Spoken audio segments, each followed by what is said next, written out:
Your dog has now caused injury to somebody. I don't know why you're smiling. You're such an idiot. I don't think that it's funny that she got hurt, but my dogs are not vicious. I just cannot agree with that. I don't give a rat's behind whether you agree or not, madam. That you're too stupid to understand that is something you have to take up with your parents or your therapist, not me. This is Judy Justice. Susan Ferguson is suing her neighbor, Tanisha Harrison, for damages from a dog attack. Court come to order. All rise. Have a seat, please. Case 3158, Ferguson versus Harrison. Thank you. You're welcome. Miss Ferguson, it is your claim that the defendant's dog, her unleashed dog, caused a serious injury to you, compound fracture of your ankle, and injury to your dog, a puncture wound that was, in fact, attended to by a vet. You were hospitalized for 4 days. Most of your medical bills were covered. You did have some that were not. Your lawsuit asks that she be responsible for your injury, the dog's, including pain and suffering. Yes, ma'am. Ms. Harrison said, all your fault. That seems to be your... That is correct. Okay. On what date did this incident occur with Ms. Harrison's dog? It was April 27th of 2023. What kind of dog do you have? I have he's a mutt. We believe he is part poodle, part schnauzer. He was a rescue. At how old is he? I believe he's 3. And how much does he weigh? 22 pounds. And you were taking him out for a walk? I was taking him out for a bathroom break, actually. Yes. I work 8 hours a day. Got off work, came home. So what time was this? So it was probably about 3:30. In the afternoon? Yes. And I took him out for a bathroom break, and it happened so quickly. I was usually go down my drive, and... Show me where you live. Could you walk over there and show me where you live? Yes.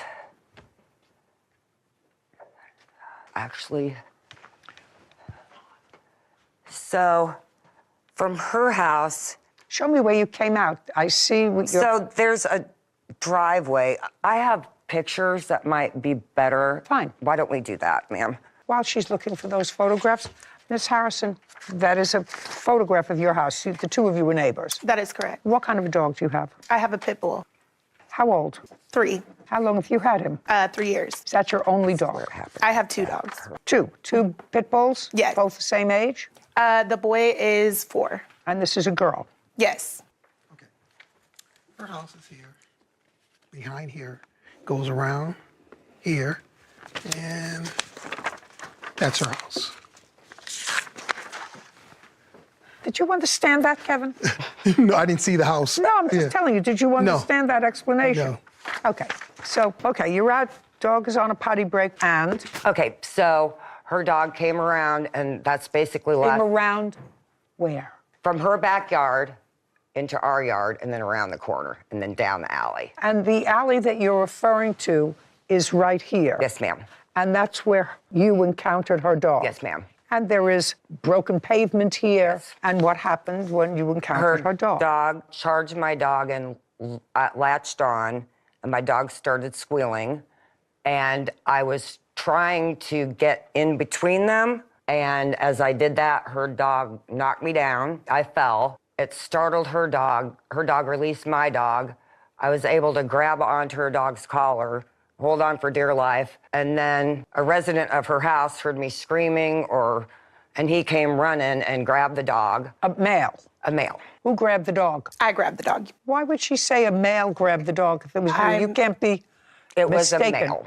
Honestly, this has been an ongoing thing. There was no male. My dog got loose. My dog didn't leave the neighborhood or the yard. Your dog was off leash. You acknowledge that your dog was off leash. Yes, ma'am. Right. And let's say the dog didn't leave your yard, which I don't believe.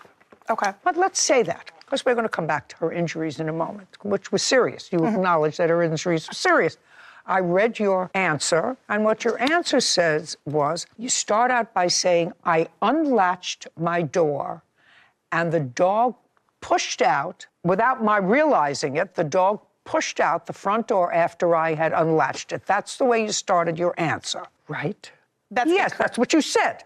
Do you want me to read what you said, or does that refresh your recollection? You can read it. Okay, fine. On the day in question, my door did not fully latch and my dog pushed his way outside.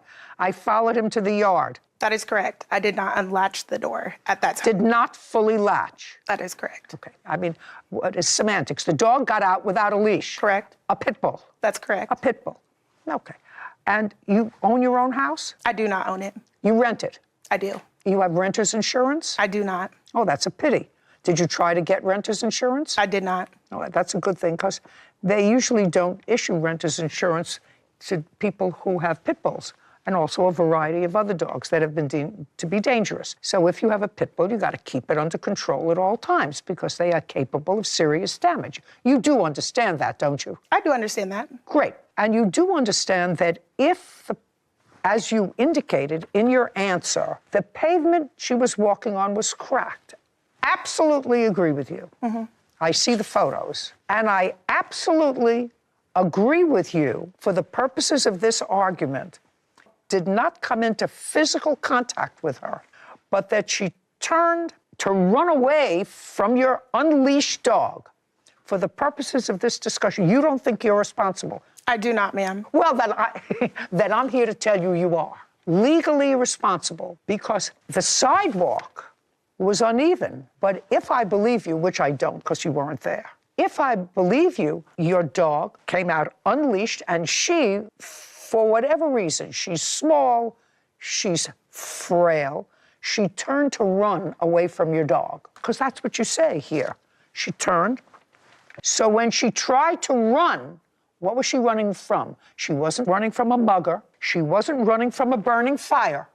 What was she running from? Your Honor. Just a second. Not a Your Honor. Yeah, answer my question. Rightly or wrongly, she was running away from an 80-pound pit bull that you allowed to run unleashed, whether it was on your property or not. I don't believe it was on your property, but let's say I believe. It doesn't matter. Your unleashed dog put in a series of events in place that caused her injury. Don't you understand that? I mean, are you that stupid that you don't understand that? Your conduct put in place a course of events which caused her injury. I can't agree. I don't give a rat's behind whether you agree or not, madam. That you're too stupid to understand that is something you have to take up with your parents or your therapist, not me.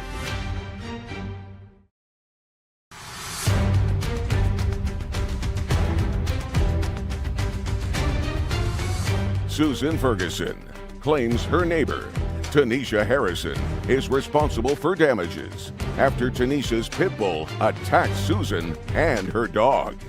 I'm going to say it again. Your unlatched door allowed your 80-pound pit bull to get out, unleashed, and run into your yard. She got frightened. If I'm believing your scenario, that's not what she says. If I believe your scenario, she got frightened and turned to run. That's what you said. I agree that my dog did get loose. My dog did not leave my property. If she was frightened, she could have slipped over her dog, but there was no reason for her to be scared. There was no reason. I want to tell you something. If I were walking with my dog, which is much smaller, and I saw an 80-pound pit bull running without a leash, I would be petrified. I would turn and run, or do what you're supposed to do with a grizzly bear, stand there, but I would turn and run and be frightened. And that series of events which caused her accident were put in motion by the fact that your unleashed dog was out unattended. I can't agree. I don't give a rat's behind whether you agree or not, madam. That you're too stupid to understand that is something you have to take up with your parents or your therapist, not me. That's the law. Your conduct put in place a course of events which caused her injury. Your negligence in not keeping your dog leashed and in your home precipitated her injury. Or, as they put it in a very famous case in the law, but for your action, she would not be injured. But for the fact that your dog got out unattended, whether the dog pushed her or she got frightened, that series of events was precipitated by your negligence. Whether you agree with me or not, I don't care. And whether you understand it and whether you're simple-minded and don't get it, I can't control that. You choose to have two potentially dangerous dogs that other people are afraid of. My dogs are not vicious. I want to tell you something. The last article that I got was 2 weeks ago about a pit bull killing a baby. Not my dog. I have to tell you something. I have a little dog, right? And yesterday I was playing with her and playing with a sock. And I was making believe that my hand, like an idiot, was a sock, was a puppet. And she was trying to get it. And one of her little teeth went through my arm. So I put some peroxide on it. She's not an 80-pound dog that is #1 on every state's most dangerous dog list. Numero uno. You choose to have, you and the rest of the stupid people that choose to have those dogs, you have to take responsibility for other people being frightened of them. Madam, I can't tell you I have a drawer full of people who say, my dog would never hurt anybody.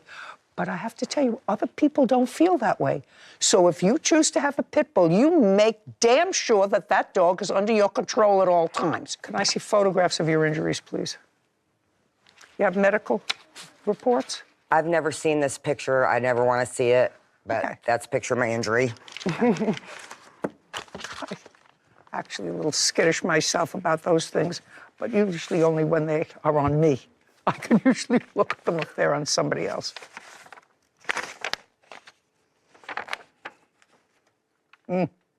Serious, very serious. I assume that the maximum jurisdictional financial limit in your jurisdiction is $6,500. Yes, is ma'am. that correct? Because I wondered where you got that number from. What kind of work do you do, Ms. Harrison? I'm a quote specialist in insurance. For insurance? That's correct. Who do you live with? Myself and my children. How many children? 3, How old are they? 14, and 2 8-year-olds. And I do have a paper I'd like you to take a look at that shows that everything that she is claiming was unknown on this day. It all came after her incident. Okay, I'm going to see what you have to tell me. The admission date was April 27th, which was the date of this incident. You actually said that you saw your dog, so you know that she fell. And you actually say that you took the dog, you took the dog back to your house. She said it was a male. And since I don't believe that the dog was on your front lawn, I tend to doubt everything else that you're telling me. But you said you saw and heard ambulances and fire trucks right afterwards. You said, so I don't understand what you're telling me. It was probably about 10 to 15 minutes that I heard the ambulance arrive. I didn't realize at the time that she... When you grabbed your dog, did you see the plaintiff? I did see the plaintiff. And just a second. And where was she when you saw her? She was up by her home. Was she on the ground? No. What was she doing? She had her dog, so it appeared she was gonna take it on a walk. I'm not for sure what she was doing. Okay. Your Honor, Just a second. I'm sorry. You know, not only do I think that you're stupid for having 2 pit bulls in your house with 2 small children, which you've had for 4 years, according to you, one, and 3 years another. So that, to me, in and of itself, says that you are a negligent parent and stupid. However, when I read your answer, which you probably don't remember, let me read what you said when you want to show me that this didn't occur because of your dog. Okay. This is your sworn statement. My dog went to the end of my property to check out the plaintiff and her dog. He was calm and wagging his tail. The plaintiff's dog was skittish and barking. As my dog approached, the plaintiff freaked out. I believe she was being extra paranoid because she was high. She lunged backward, trying to pull her dog away. The pavement she was walking on was cracked and uneven and lifting up in several spots. So when she tried to run, she tripped and fell. She ended up falling on her dog. That's your sworn statement. That's a little different from what you just told me. I'm pretty sure. That's a little different from what you just told me. I did not see her actually fall. I didn't learn that until afterwards. Then why did you swear to this? I may have worded it wrong. You didn't word it wrong. You worded it to suit the best possible scenario you could for you. My dogs are not vicious. I just cannot agree with that. If she fell, that was on her own time. I'm just telling you, stupid. You said she got frightened and she turned away to run away from my dog that got out from an unlatched door.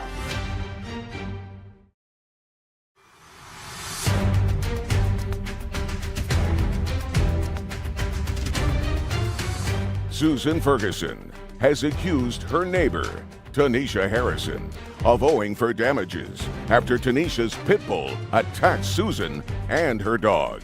Somehow you snowed animal control because if they didn't take custody of your dog, there was something, what? I have a report here. May I see it, please?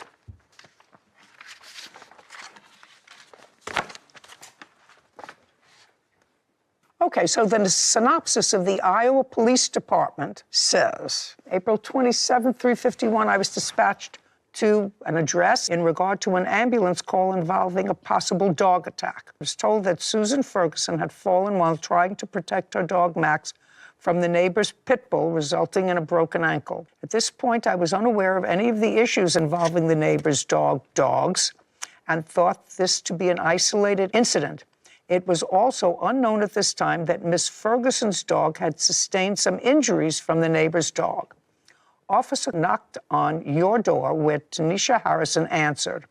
We informed her of the incident next door, and she confirmed her dog was in the house, as well as the dog had managed to slip out the back door, which led to the incident with Ferguson. Harrison was apologetic about the incident, and due to the fact that it appeared to be an isolated instance, no citation was issued. An unknown amount of time passes before I was contacted by Ferguson with regard to the incident, where I learned that Max had actually been injured. Max is your dog, that had been injured as well, and that there had been previous issues involving Harrison's dogs getting loose. After learning of this being an ongoing issue, I informed Ferguson to call and report the dogs at large at any time she sees them off their own property, so we could establish a pattern of offenses. That's the police report. You have a different report? No, I have that same report. Yeah, okay. I don't even have to, your dog is okay now. Yes. It was taken to the vet by somebody else. All right. Miss Harrison, as I said, you get the impression that I think that your negligence in keeping these two pit bulls in your house with small children is problematic. You understand that. And I understand all you pit bull lovers out there, you're going to write me nasty notes. Don't bother. I don't read them.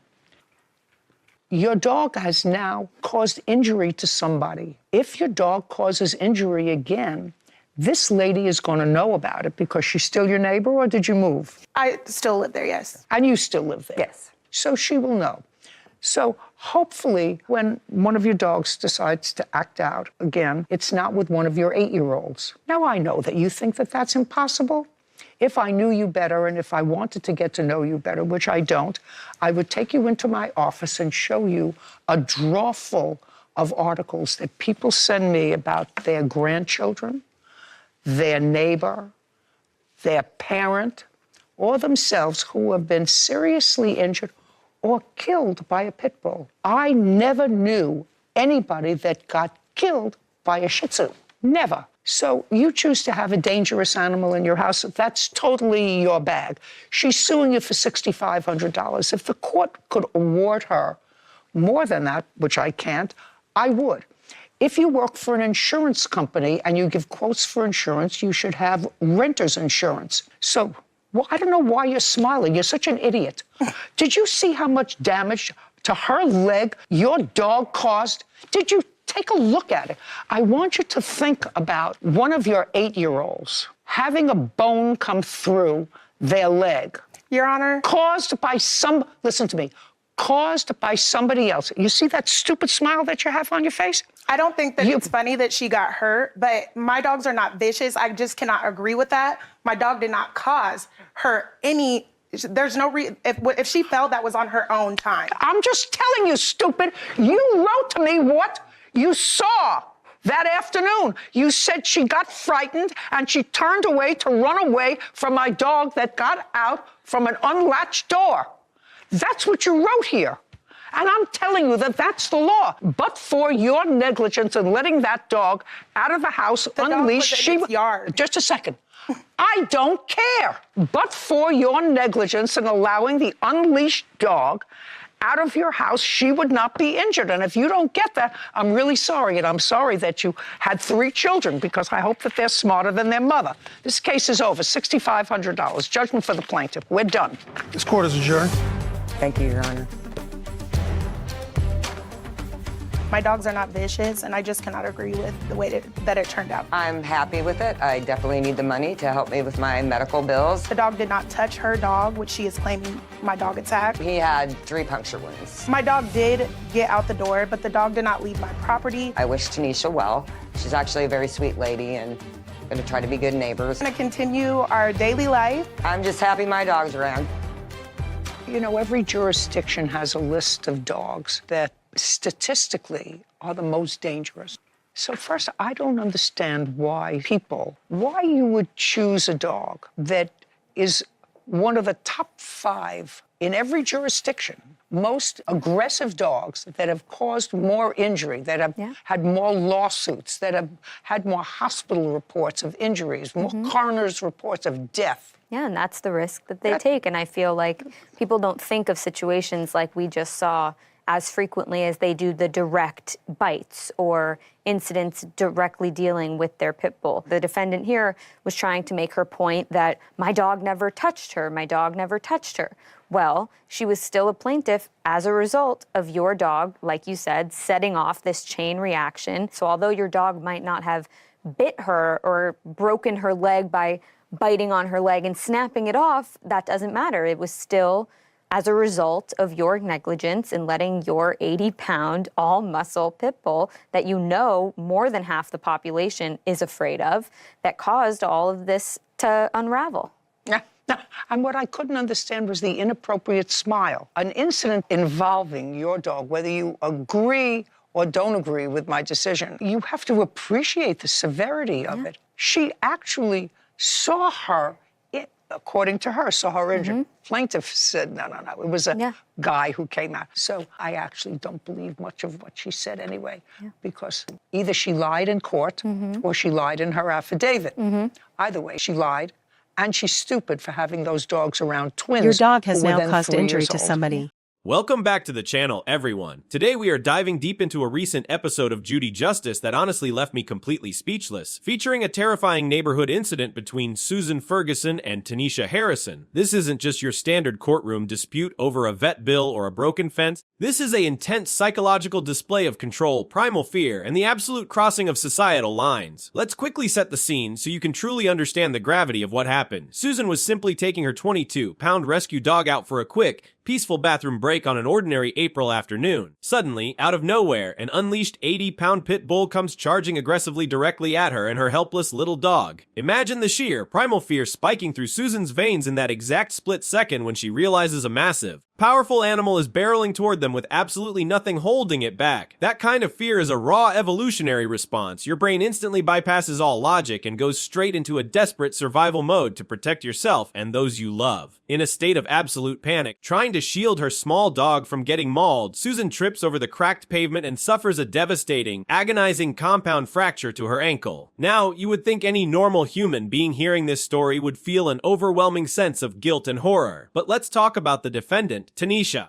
and her chilling reaction. Standing right there in the courtroom, while a woman describes the sheer agony of a broken bone and a bleeding pet, Tanisha is actually standing there smiling and smirking. Judge Judy literally had to halt the proceedings to call her out on this bizarre behavior. And psychologically, this is a massive red flag that screams a complete lack of human empathy. This smirk isn't just ignorance, it is a deep-seated psychological defense mechanism used by people who absolutely refuse to accept that their own negligence caused catastrophic harm to another person. Tanisha tries to argue that her dog isn't vicious and didn't directly bite Susan's leg, completely failing to grasp the fundamental concept of cause and effect in the real world. There is a basic principle in law and in decent society known as but for, meaning but for your unleashed dog charging at her, Susan would never have ended up screaming in a hospital bed for 4 days. This brings us to the terrifying illusion of control that so many owners of exceptionally powerful breeds seem to suffer from, believing their personal bond overrides an animal's unpredictable nature. They harbor this dangerous delusion that their love magically neutralizes primal instincts, leading them to believe that standard safety rules and leash laws simply do not apply to them. When that fragile delusion shatters and innocent people get severely hurt, their ego simply cannot process the guilt, so they instinctively pivot to blaming the victim for tripping on her own. This is where a massive societal line is crossed, because the unwritten social contract dictates that we must keep our shared neighborhoods safe and peaceful for everyone, especially the vulnerable. Allowing a powerful animal to roam freely and strike terror into a community is a direct violation of that contract and a complete theft of a neighbor's basic right to peace of mind. Judge Judy expertly dismantled this incredibly toxic mindset, labeling the owner stupid, not just as an insult, but as a desperately needed reality check on her zero accountability. I want to pass the question over to you guys now. Have you ever experienced a terrifying encounter with an unleashed dog, and how did the owner react when confronted? Drop your stories down in the comments below, because we need to talk about this. And don't forget to like and subscribe for more intense courtroom breakdowns.